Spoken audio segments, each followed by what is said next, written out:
President Trump will huddle with his national security team today at Camp David to talk about the war on terrorism and a new strategy in Afghanistan. Defense Secretary Jim Mattis spoke yesterday about what to expect from this meeting and the role of the U.S. today. We will move this toward a decision. We are coming very close to a decision, and I anticipate it in the very near future.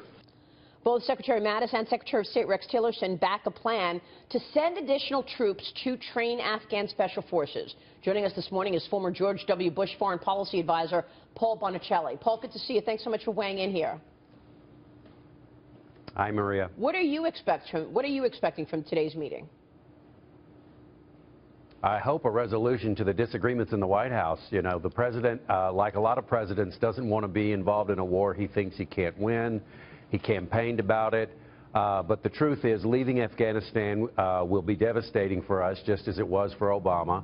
And I hope that General Mattis and others who have an idea that we may not ever see Afghanistan, certainly in our lifetime, be some sort of Switzerland, or even close to that. It is a place that we can support a government that is willing to fight our enemies for as long as it takes, and that means probably at least 10,000 troops. I defer to Andrew on that, who has a lot more experience with that. But it means an outpost where we stay there and we make our enemies know that every single day you could die. That's a great way to stop people from attacking us. It certainly doesn't look pretty, but it probably is what's necessary. Paul, I think some of the trouble a lot of us have with this discussion is that it's not clear why 10,000 more troops now, 17 years into the war, is going to make a bigger difference than 30,000 or 60,000 did 10 or 15 years ago, right? I mean, we're so far past decision points. We're so far at the point of small marginal returns on what's a fairly major investment. I'm not sure that there's that much upside. Yeah, and I think there's a couple of reasons. One is because we have not been clear about what our policy is. For 8 years under Obama, we all knew he wanted to come home and be done with it. And now with the Trump administration, we know that there's more than one side in that White House and in that administration. You have Tillerson and Mattis, who are very interested in being there longer, maybe not talked about it the way John McCain talks about it, but they certainly think that there's a role for us.